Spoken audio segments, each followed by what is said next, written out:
Lunar catastrophe. The sleek, experimental spacecraft Artemis X glided silently through the inky void of space, its destination the mysterious dark side of the moon. Inside the cockpit, astronaut Jake Chen's steady hands danced across the holographic control panel, his eyes sharp behind the visor of his next-gen spacesuit. This wasn't just any lunar mission. It was classified, top secret, and quite possibly the most important journey of Jake's career. Artemis X, this is Houston. You're looking good for lunar insertion in T-10 minutes. The calm voice of mission control crackled through his helmet. Copy that, Houston. All systems nominal, Jake responded, a hint of excitement in his voice. He'd trained years for this moment, beating out hundreds of other candidates for the honor of piloting humanity's most advanced spacecraft to date. As the dark side of the moon loomed larger in his view screen, Jake couldn't help but feel a mix of awe and trepidation. The mission brief had been vague. Investigate anomalous energy readings detected by orbital satellites. But the level of secrecy surrounding the operation suggested something far more significant than a routine scientific inquiry. Jake's reverie was interrupted by a sudden flash of light that filled the cockpit. Warning klaxons blared as the ship's systems went haywire. Houston, we have a problem, Jake shouted, his training kicking in as his hands flew over the controls. Massive energy spike detected. All systems air. His transmission cut off abruptly as another, more intense wave of energy washed over the ship. The control panel flickered and died, plunging the cockpit into darkness. Jake felt his stomach lurch as the Artemis X began to tumble uncontrollably towards the lunar surface. Come on, Jake muttered, frantically trying to reboot the ship's systems.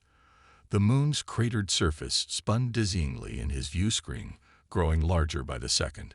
With a silent prayer, Jake managed to restore partial power to the maneuvering thrusters. It wasn't enough to prevent the crash, but it might just be enough to survive it. The next few moments were a blur of motion and chaos. Jake braced himself as the Artemis X slammed into the lunar surface, skidding across the dusty terrain in a shower of sparks and debris. The impact rattled every bone in his body, and for a terrifying moment, Jake thought his suit might rupture. When the ship finally ground to a halt, an eerie silence fell. Jake hung limply in his harness, the taste of blood in his mouth and a ringing in his ears. Emergency lights bathed the cockpit in a soft red glow, revealing a spider web of cracks across the view screen. Houston, do you copy? Jake croaked, but only static answered him. The communications array must have been damaged in the crash. With trembling hands, Jake unstrapped himself and ran a quick diagnostic on his suit. The readout on his wrist computer flickered to life. Ox XG LEVLs, 87%. Warning, slow leak DTTT. Great, Jake muttered. Just great. Gathering his courage, Jake popped the emergency hatch and climbed out onto the lunar surface. The sight that greeted him was both beautiful and terrifying. Stars blazed in the pitch-black sky, unfiltered by atmosphere. The earth hung like a blue marble on the horizon, achingly distant. And all around him, illuminated by his suit lights, lay the wreckage of the Artemis X. Jake's heart sank as he surveyed the damage. The ship's sleek form was now a twisted mass of metal and composites, scattered across a wide swath of the lunar landscape. Pieces of advanced technology, the culmination of years of research and billions of dollars, lay strewn about like discarded toys. But it was what lay beyond the crash site that truly caught Jake's attention. His suit lights revealed strange, softly glowing patches on nearby rock formations. Curious, Jake approached for a closer look. What the hell? He whispered, crouching down to examine the phenomenon. It appeared to be some kind of bioluminescent fungus, its delicate filaments etching intricate patterns across the lunar rocks. But that was impossible. Nothing should be able to grow in the harsh, airless environment of the moon. As Jake watched, fascinated, the fungal growth seemed to pulse and shift, spreading slowly across the debris from the crash site. He reached out a gloved hand to touch it, then thought better of it. Who knew what kind of alien contamination this might be? A warning beep from his suit snapped Jake back to the reality of his situation. The oxygen leak was getting worse, and he needed to find a way to patch it fast. He turned back to the wreckage of the Artemis X, hoping to salvage some emergency supplies. As he rummaged through the debris, Jake's mind raced. How long until Houston realized something had gone wrong? Would they be able to mount a rescue mission in time? And what were these strange energy readings and alien fungi doing on the dark side of the moon? Jake's search turned up a few useful items: an emergency beacon, some ration packs, and a repair kit for his suit. As he worked to patch the leak, he couldn't shake the feeling that he was being watched. Every so often, he'd catch a glimpse of movement out of the corner of his eye, only to turn and see nothing but the still lunar landscape. With the leak temporarily sealed, Jake activated the emergency beacon. Its soft, steady pulse was reassuring, a lifeline to Earth, and the promise of rescue. But as the adrenaline of survival began to fade, exhaustion set in. Jake knew he needed to rest and conserve his remaining oxygen. He cleared a space in the ship's damaged crew compartment and sealed himself inside. As he drifted off into an uneasy sleep, Jake's last thoughts were of his family back on Earth. His parents, always so proud of their astronaut son. His younger sister, Lisa, who had passed away just a year ago. A loss that had nearly derailed his career. Jake's dreams were a confused jumble of images: the crash, the strange fungi, and Lisa's face, beckoning to him from the shadows of a lunar cave. When he awoke with a start several hours later, the line between dream and reality seemed blurred. Because there, just at the edge of his suit light's reach, stood a figure that looked uncannily like his dead sister. "Lisa," Jake croaked, his voice hoarse. "That's impossible." The figure smiled and beckoned, then turned and walked away, disappearing into the lunar darkness. Without thinking, Jake scrambled to his feet and followed, driven by a mix of desperation and curiosity.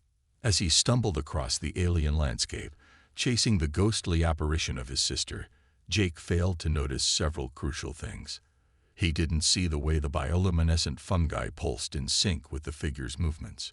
He didn't notice how his path took him further and further from the crash site and his emergency beacon, and he certainly didn't spot the shimmering distortions in the air that suggested advanced cloaking technology at work. Jake Chen, decorated astronaut and humanity's foremost representative on this classified lunar mission, was walking straight into a first contact scenario beyond his wildest imagination. The dark side of the moon, it seemed, held secrets that would reshape humanity's understanding of the cosmos. As Jake approached the mouth of a hidden lunar cave, the figure of his sister flickered and disappeared. In its place stood a being of such alien beauty that Jake's breath caught in his throat. Luminous tendrils waved gently around a core of swirling energy, and multifaceted eyes regarded him with unmistakable intelligence. "Welcome, Jake Chen of Earth." A voice resonated in his mind. "We are the Orcs, and we have been waiting a very long time to meet you." With those words, Jake's mission, and the future of human-alien relations, took a turn that no one back on Earth could have possibly predicted. First contact frenzy. Jake Chen stood frozen at the entrance of the lunar cave, his mind struggling to process the alien being before him. The creature, a Zorax, it had called itself, pulsed with an otherworldly bioluminescence that cast dancing shadows on the cave walls. Its form seemed to defy conventional physics, a swirling mass of tendrils and energy that somehow coalesced into a vaguely humanoid shape. I must be hallucinating," Jake muttered, the words sounding hollow even to his own ears. "The crash, the oxygen leak. I'm probably dying right now."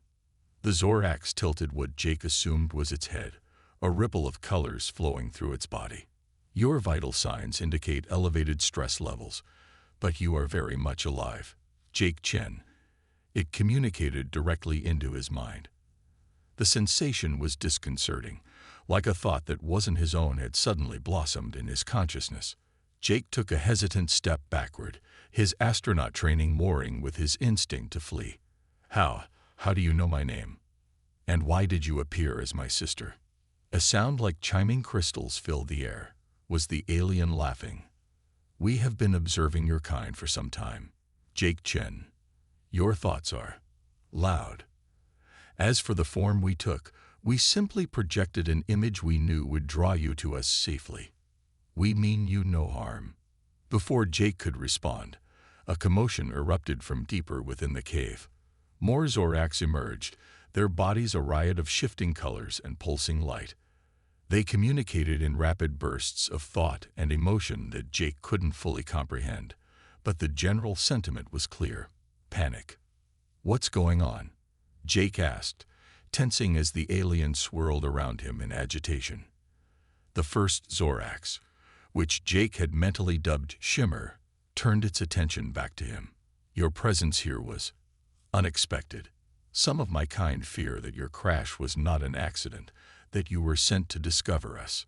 Jake shook his head vehemently. No, I swear. We had no idea you were here. My mission was to investigate some strange energy readings, but we never imagined. His words trailed off as he realized the implications. The classified nature of his mission, the advanced technology of his ship, the secrecy surrounding the whole operation, had Earth's governments known more than they let on. Shimmer seemed to sense his confusion and doubt. Your thoughts suggest honesty, Jake Chen, but the others are not convinced. They wish to study you more closely. A chill ran down Jake's spine at those words. Study me. Look, I appreciate you saving me out there, but I really should be getting back to my ship. I need to contact Earth and... His protestations were cut short as several Zoraks surrounded him, their tendrils reaching out to gently but firmly restrain him. Jake's heart raced as he was lifted off his feet and carried deeper into the cave system. The tunnel opened up into a vast chamber that took Jake's breath away. The walls were lined with what looked like advanced computer terminals, glowing with the same bioluminescent light as the Zoraks. In the center of the room stood a device that could only be described as a teleportation pad, shimmering with barely contained energy. Holy shit, Jake breathed, his scientific curiosity momentarily overriding his fear. You guys have a base on the moon. How long have you been here? Shimmer, who had followed close behind, answered, We have inhabited this outpost for approximately 10,000 of your Earth years. It serves as a monitoring station for your planet's development. Jake's mind reeled at the implications. Aliens had been watching humanity for millennia, hidden just on the dark side of the moon. It was almost too much to process. The other Zoraks began to crowd around Jake, their tendrils reaching out to prod at his spacesuit. He flinched away instinctively, but their touch was surprisingly gentle. Hey, easy there, Jake exclaimed as one Zorax attempted to remove his helmet. I can't breathe your air, if you have air, that is. Shimmer intervened, communicating something to its compatriots that caused them to back off slightly. Forgive their enthusiasm, Jake Chen. We have never had the opportunity to examine a living human up close before. Jake's eyebrows shot up. Never. But you've been here for 10,000 years. Surely you've made contact before. A wave of what felt like sadness emanated from Shimmer. We have a strict policy of non-interference.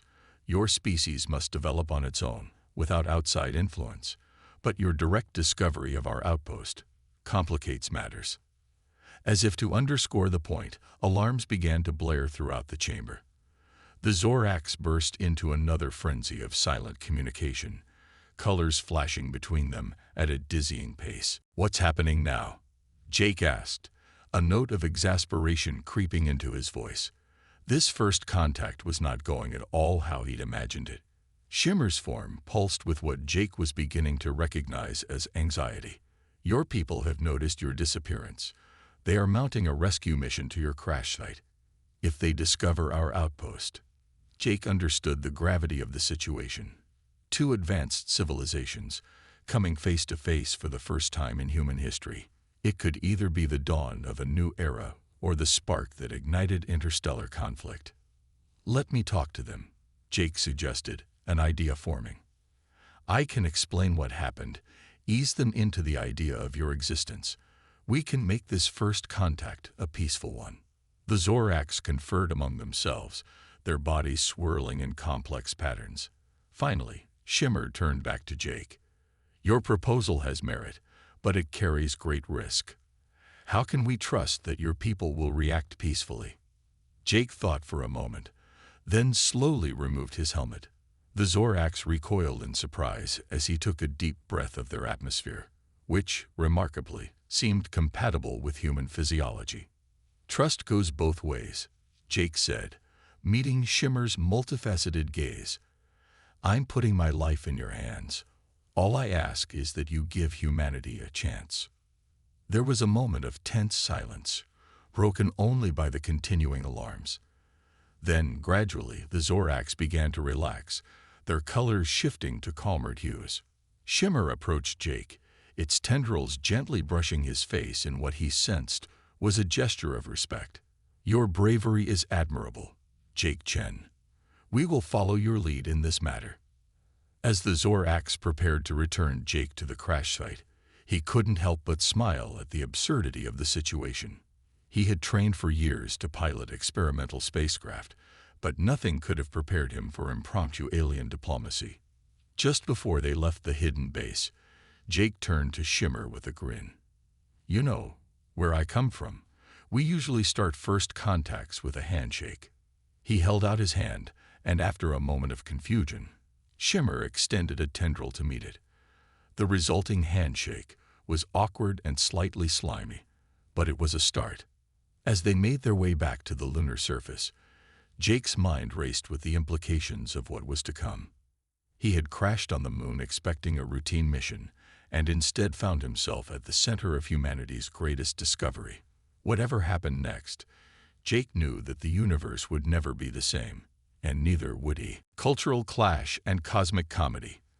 As Jake emerged from the hidden lunar base with Shimmer and a small delegation of Zoracs, he couldn't help but chuckle at the absurdity of the situation. Here he was, an astronaut who had crash-landed on the moon, now playing the role of interstellar diplomat alongside a group of bioluminescent aliens. So, Jake began, his voice slightly muffled by his redonned helmet. How exactly are we going to explain this to my rescue team without causing a panic? Shimmer's tendrils rippled in what Jake was beginning to recognize as amusement. We have technology that can shield us from their initial scans. We will reveal ourselves gradually, following your lead, Jake Chen. As they approached the crash site, Jake spotted a sleek rescue shuttle touching down nearby. His heart raced with a mixture of relief and anxiety. He took a deep breath and opened his comm channel. This is astronaut Jake Chen. Do you copy, rescue team? There was a moment of static before a response crackled through. Chen, thank God. This is Captain Rodriguez. Are you all right? We've been searching for hours. Jake glanced at the Zoracs, who were now nearly invisible thanks to their cloaking technology. I'm fine, Captain. But, I'm not alone. Promise me you won't freak out. What are you talking about, Chen?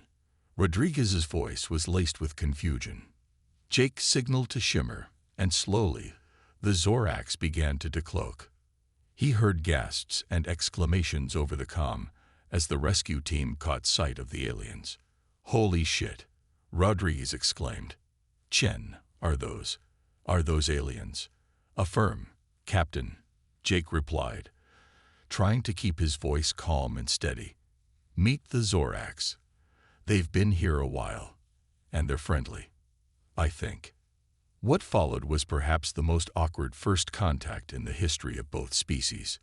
The human rescue team, consisting of Captain Rodriguez and 2 other astronauts, emerged from their shuttle with a mixture of awe and trepidation. They approached slowly, hands hovering near their sidearms. Jake stepped forward, arms raised in a placating gesture. Easy, folks. Let's all stay calm. Captain Rodriguez, this is Shimmer. Shimmer, Captain Rodriguez. Shimmer extended a tendril in imitation of Jake's earlier handshake attempt. Rodriguez stared at it for a long moment before hesitantly reaching out to touch it. "Oh, pleasure to meet you," Rodriguez said, his voice cracking slightly.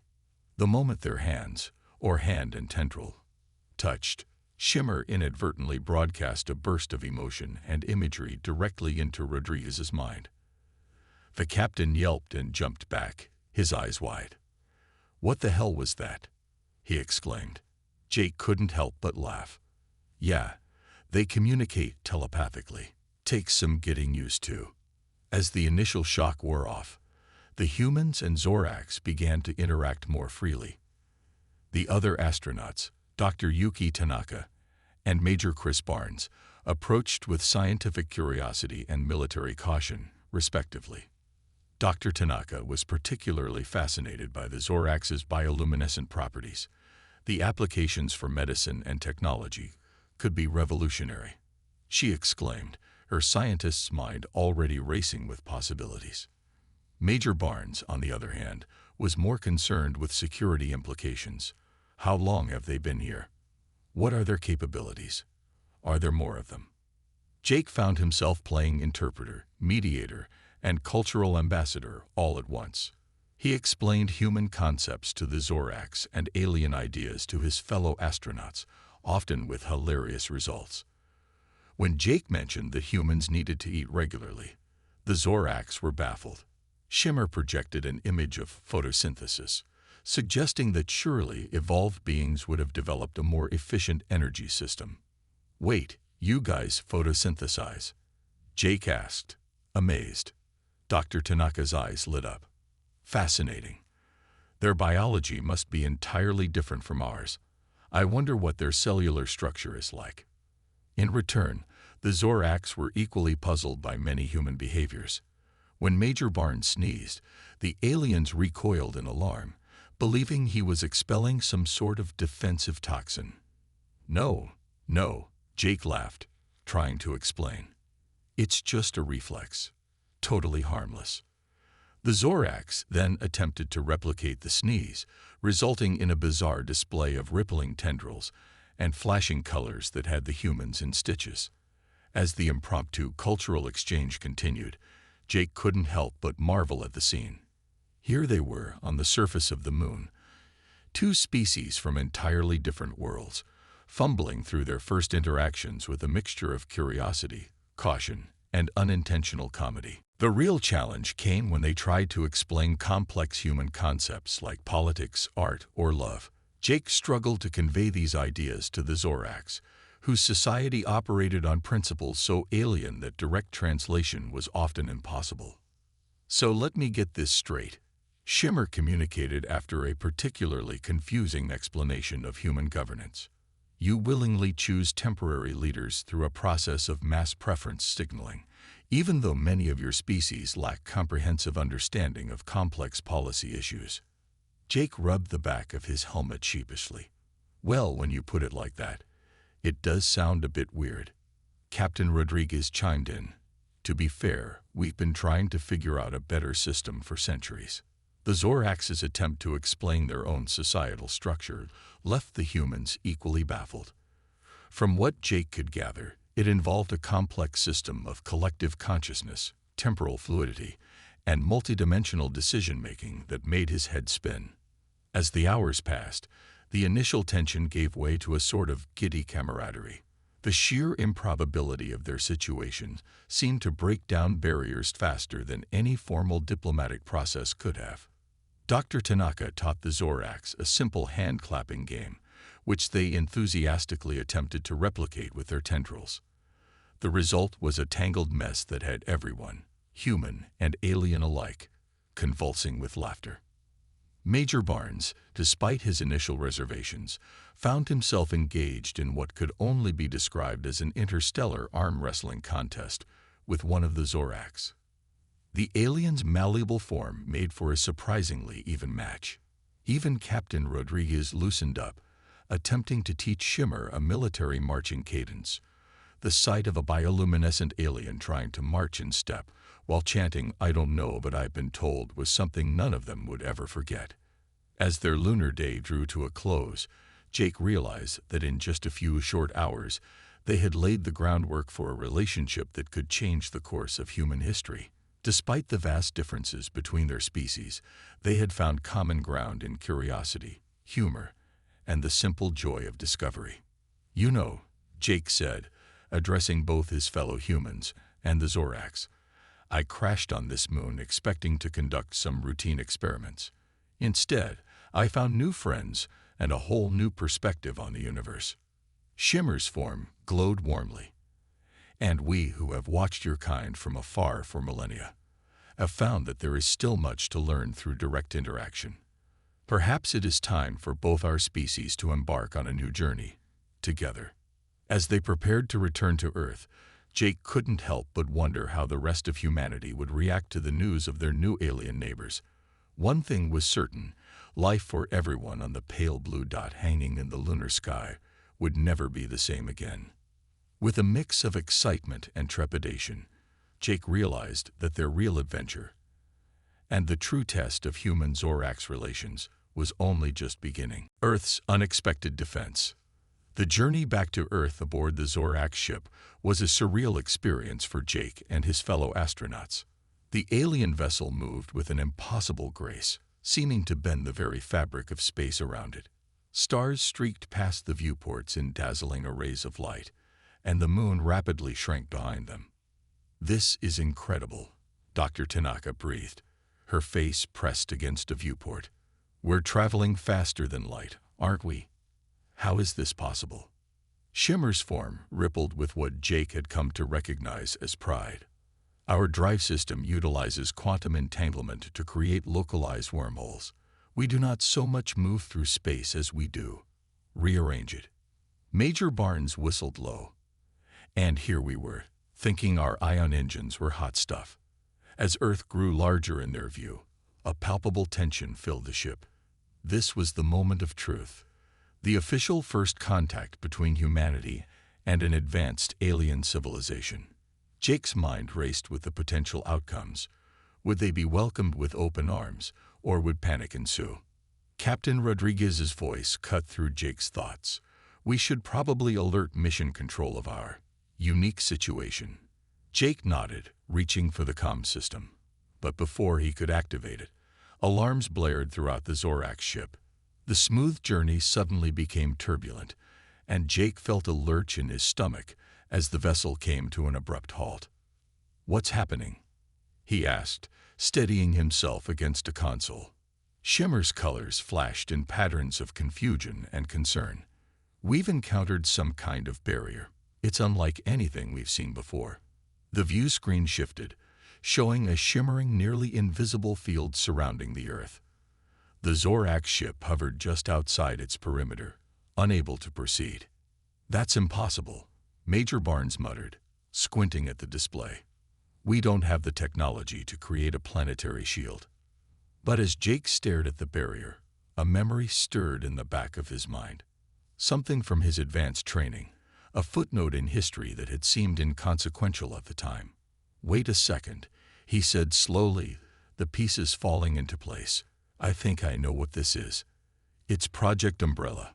The others turned to him, their expressions a mix of confusion and disbelief. "Project Umbrella," Dr. Tanaka repeated. "I've never heard of it." Jake nodded, his excitement growing as the memories became clearer. It was a Cold War-era defense project, top secret even by those standards.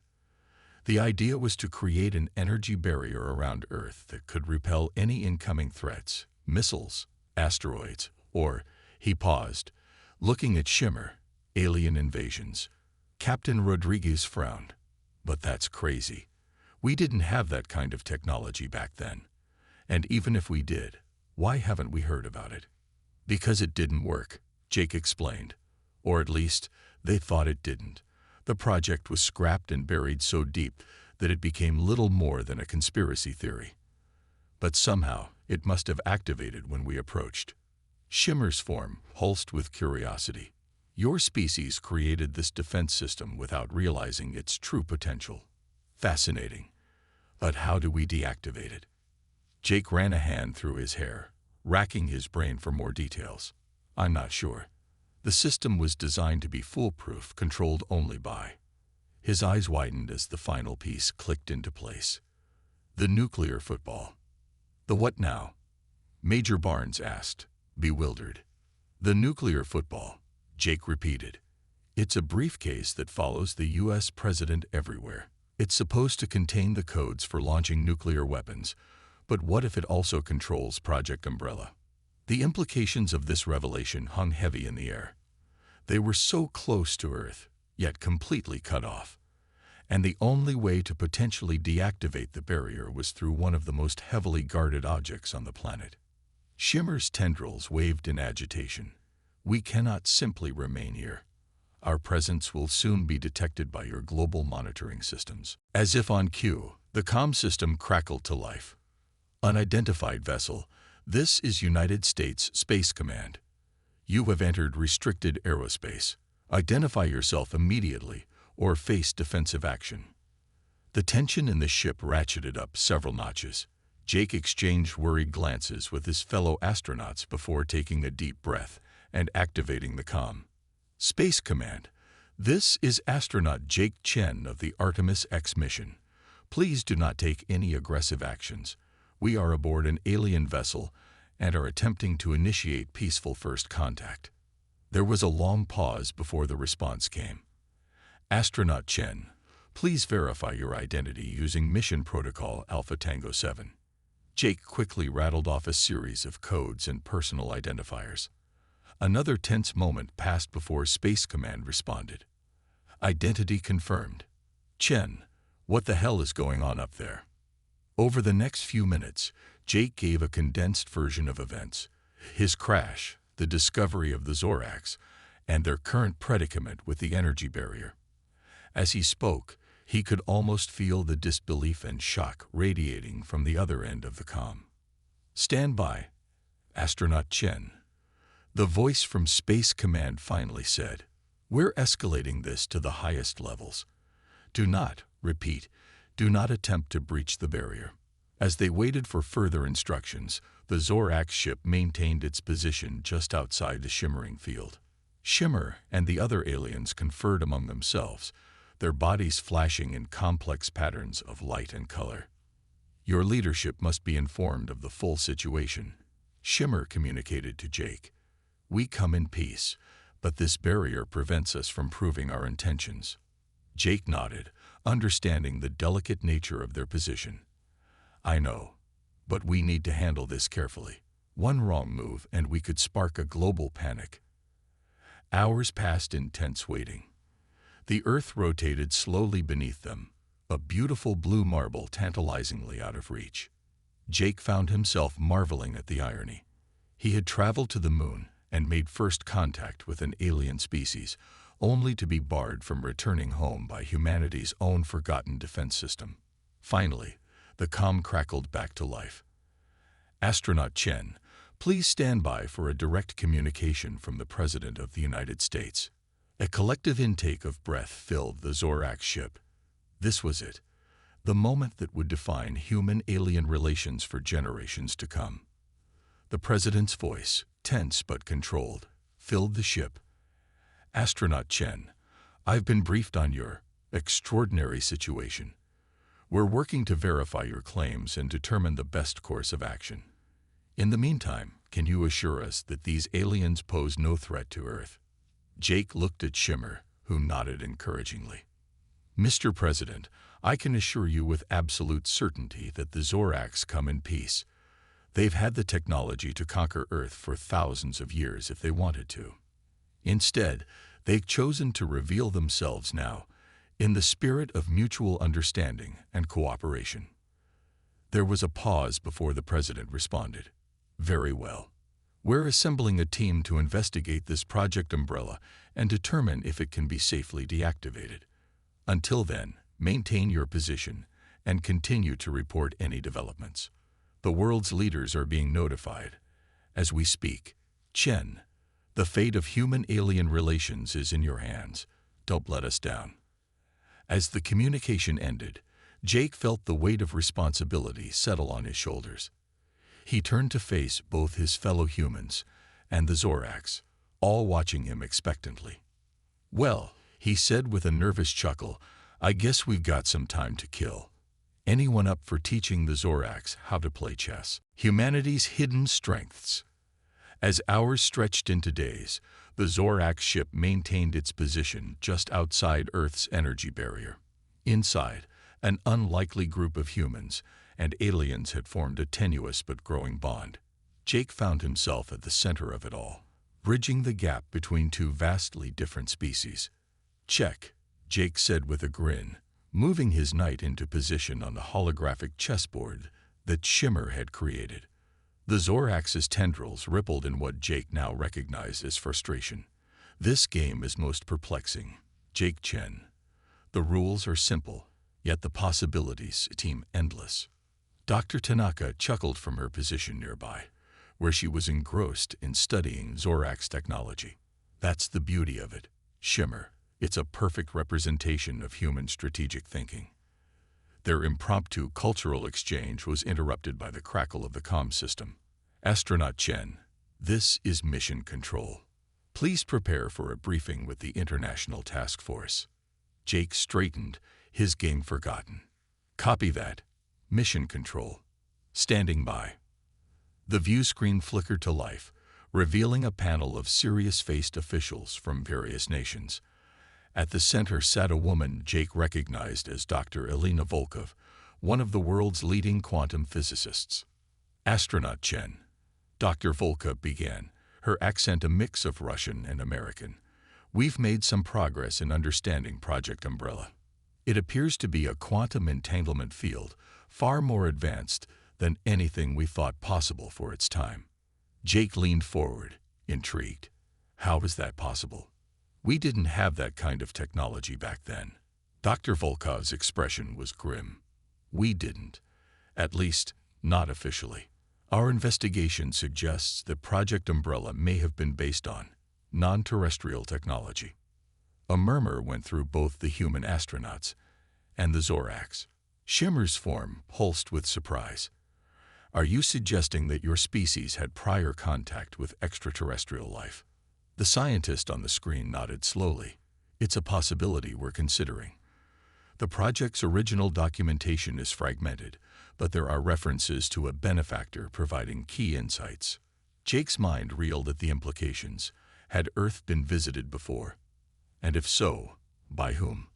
He glanced at Shimmer, but the alien seemed equally puzzled. Dr. Volkov continued, "Regardless of its origin, the barrier is tied to a biometric system, specifically to the President's vital signs. It's a failsafe to prevent unauthorized deactivation." Major Barnes let out a low whistle. "Talk about taking nuclear football to the next level." "Indeed," Dr. Volkov agreed. "The problem is, we can't simply lower the barrier. The system is designed to interpret any attempt at deactivation as a threat. We need to find a way to convince it that the Zorax ship is friendly." Jake furrowed his brow, an idea forming. What if we could synchronize the ship's energy signature with human biorhythms? Make the barrier think we're, well, human. There was a moment of stunned silence before the view screen erupted in excited chatter. Dr. Volkov leaned forward, her eyes sparkling with interest. That could work. But how would we implement it?" Jake turned to Shimmer. "Your ship can manipulate quantum fields, right? Could you attune it to match a human's biological signature?" Shimmer's form rippled with excitement. "A novel approach, Jake Chen. We would need a template, a strong, stable human biorhythm to replicate." All eyes turned to Jake. He swallowed hard, suddenly understanding his role. "I guess that would be me, huh?" The next few hours were a flurry of activity. The Zorax worked to recalibrate their ship's energy field, while Dr. Volkov and her team guided them through the intricacies of human biology. Jake found himself hooked up to a dizzying array of sensors, both human and alien. "All right, Jake," Dr. Volkov's voice came through the comm. "We're going to attempt to lower the barrier. The Zorax ship will try to match your biorhythms. It's crucial that you remain calm and steady. Your heartbeat, your breathing. They need to be as consistent as possible." Jake nodded, taking deep breaths to center himself. He thought of all the meditation and biofeedback training he'd undergone as part of his astronaut preparation. Who knew it would come in handy for something like this? "Ready when you are," he said, his voice steady. The ship hummed to life around him, its energy field pulsing in sync with his heartbeat. Jake closed his eyes, focusing on maintaining a steady rhythm. He could feel the vibrations of the ship, almost as if it had become an extension of his own body. Approaching the barrier now, Shimmer communicated, its mental voice tinged with anticipation. Jake felt a moment of resistance, like pushing against an invisible wall. He redoubled his focus, imagining his own biorhythms expanding outward, encompassing the ship. For a heart-stopping moment, nothing happened. Then, slowly, Jake felt the resistance give way. The collective gasp went up from both the humans and Zorax as the shimmering barrier parted like a curtain, allowing the ship to pass through. "It worked," Dr. Tanaka exclaimed, her voice filled with awe. "We're through." As they descended into Earth's atmosphere, Jake opened his eyes to see his home planet growing larger in the viewscreen. The realization of what they'd accomplished began to sink in. "You've done it, Astronaut Chen," Dr. Volkov's voice came through, filled with emotion. "You've brought first contact to Earth." The Zorax ship landed in a predetermined location, a remote airfield that had been hastily converted into a secure diplomatic zone. As the dust settled around them, Jake could see a welcoming committee approaching, a mix of world leaders, scientists, and military personnel. Before the ship's doors opened, Shimmer approached Jake, its form glowing with a warmth that transcended species. "Jake Chen, you have demonstrated a strength we did not anticipate in your kind. The ability to bridge gaps, to find innovative solutions in the face of the unknown. These are traits we value highly." Jake felt a swell of pride, not just for himself, but for all of humanity. "We may not have your advanced technology or your long history, but humans are pretty good at thinking on our feet." As they prepared to disembark, Captain Rodriguez placed a hand on Jake's shoulder. "You know, Chen, when this mission started, I thought the worst that could happen was a crash landing. Now we're making history. How does it feel?" Jake grinned, the enormity of the moment finally hitting him. "Honestly, Captain, it feels like we're just getting started." The ship's doors opened, and Jake stepped out onto Earth's soil. Shimmer and the other Zorax close behind. The gathered crowd fell silent, all eyes fixed on this historic moment. Jake took a deep breath of Earth air, something he'd never thought he'd appreciate so much, and stepped forward to greet Earth's leaders. As he did, he couldn't help but reflect on the journey that had brought him here. A routine mission turned disaster. An unexpected encounter on the dark side of the moon. A forgotten defense system that nearly derailed everything. And through it all, the uniquely human ability to adapt, to innovate, and to bridge the gap between worlds. As Jake began the introductions that would shape the future of human-alien relations, he realized that humanity's greatest strength wasn't in its technology or its defenses. It was in its heart, its mind, and its unending curiosity about the universe and its wonders. The adventure that began with a crash landing on the moon was far from over. In fact, for humanity and the Zorax alike, it was just the beginning.